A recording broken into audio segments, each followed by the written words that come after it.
Perkenalkan, nama saya Melati Huta Barat dengan NIM 2006112491 dari kelas Agroteknologi B.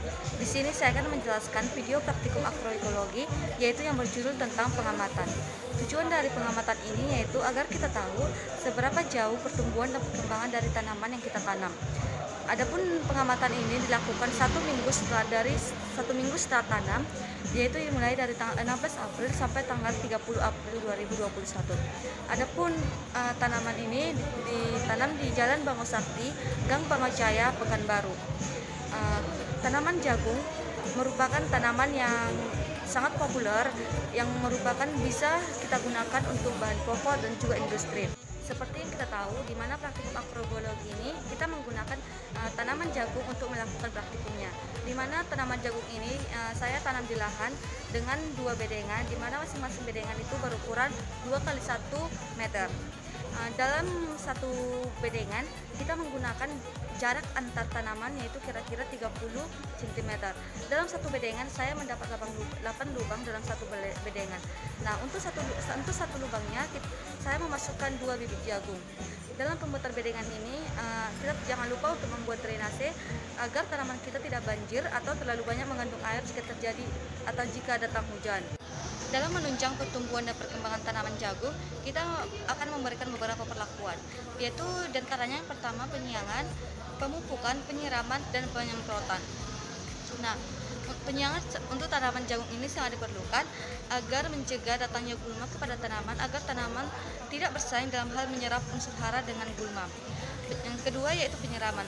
Penyiraman sangat diperlukan juga untuk tanaman. Nah, penyiraman sebaiknya kita lakukan sebanyak 2 kali dalam sehari, yaitu pada pagi atau sore hari. Pemupukan. Pemupukan ini dilakukan 2 minggu setelah tanam. Nah, adapun pupuk NPK yang digunakan yaitu pupuk urea, KCl, dan TSP. Pupuk urea digunakan sebanyak 7,5 gram, yaitu untuk 2 kali pemakaian. Untuk KCl dan TSP kita menggunakan sebanyak 3,75 dan itu hanya digunakan 1 kali pemakaian saja. Nah, selanjutnya penyemprotan. Penyemprotan ini juga sangat diperlukan untuk memberantas hama atau penyakit pada tanaman. Karena apabila tanaman kita terganggu oleh hama dan penyakit ini, maka tanaman untuk pertumbuhan dan perkembangan tanaman kita akan juga terganggu dan hasil untuk tanaman kita juga pasti akan berkurang. Selanjutnya pengamatan dari tanaman yang diberi perlakuan dengan tanaman yang tidak diberi perlakuan. Yaitu perlakuan yang dimaksud di sini yaitu salah satunya perlakuan pemberian naungan. Dari hasil yang tadi terlihat bahwa tanaman yang tidak diberi perlakuan tumbuh lebih baik dari tanaman yang diberi perlakuan atau diberi naungan. Awalnya tanaman yang diberi naungan tumbuh lebih cepat daripada tanaman yang tidak diberi naungan. Namun pada minggu ketiga tanaman yang tidak diberi naungan tumbuh lebih baik dari tanaman yang diberi naungan. Untuk tanaman yang tidak diberi naungan tumbuh dengan daun melebar, batang kokoh, dan arah daun mengarah kepada sinar matahari. Sedangkan tanaman yang pada minggu ketiga tanaman yang diberi naungan tumbuh menjadi tanaman yang tinggi dengan batang yang kurus dan daun yang pucat atau kekuningan, dan kelama-lamaan dia layu dan mati.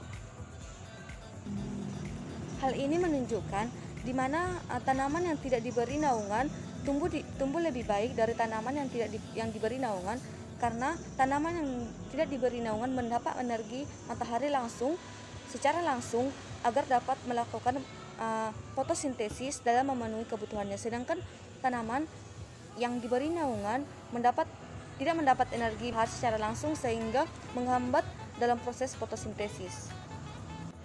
Kesimpulannya yaitu setiap tanaman yang kita tanaman harus benar-benar memenuhi kebutuhannya dengan beberapa perlakuan tadi, seperti penyiraman, penyiangan, penyemprotan, dan juga pemberian pupuk.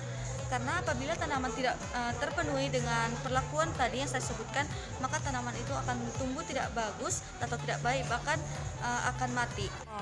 Apabila kita melakukan perlakuan kepada tanaman, jugalah diperlukan ketelitian. Misalnya dalam pemberian pupuk NPK kepada tanaman, kita harus memberikannya dengan dosis yang dianjurkan agar tanaman yang kita beri pupuk tidak mati karena dosis yang berlebihan atau terlalu tinggi.